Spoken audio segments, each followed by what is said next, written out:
The earliest American skaters were known as sidewalk surfers and used plywood boards with roller skate wheels on the bottom. The early skate style was more fluid and was supposed to resemble surfers riding waves.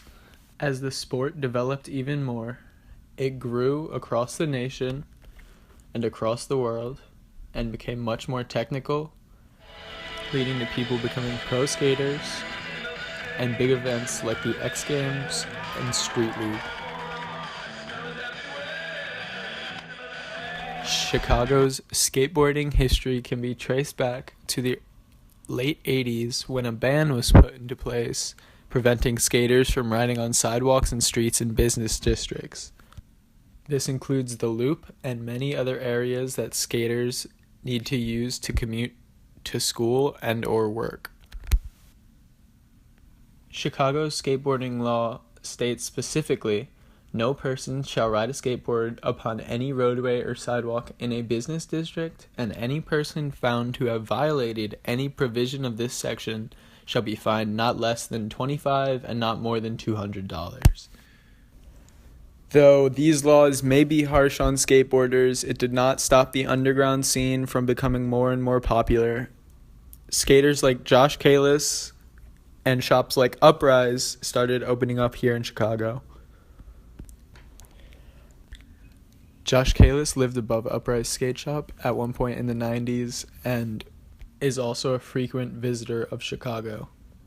Kalis states, Chicago's always been one of my favorite cities in the world for skating because of all the plazas, and Uprise was always the place where everyone could meet up, watch the newest video that came out, and then head into the city to skate all day into the night. Kalis adds, I just like the scene so much here that I ended up getting a room in the loft above the old shop and skating here whenever I could.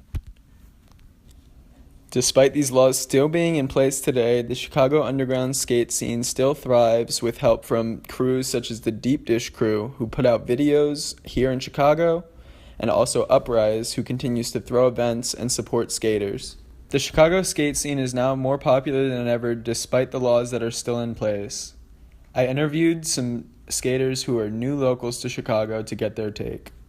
I started skateboarding when I was like 6. My neighbor gave me his skateboard, his old one. I moved to Chicago like last year,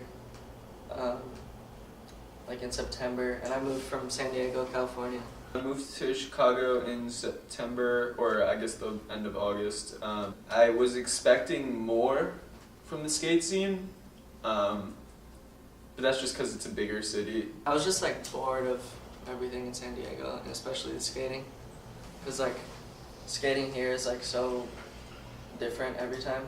Like everything is just different, and it's like San Diego, it's like everything's the same every time.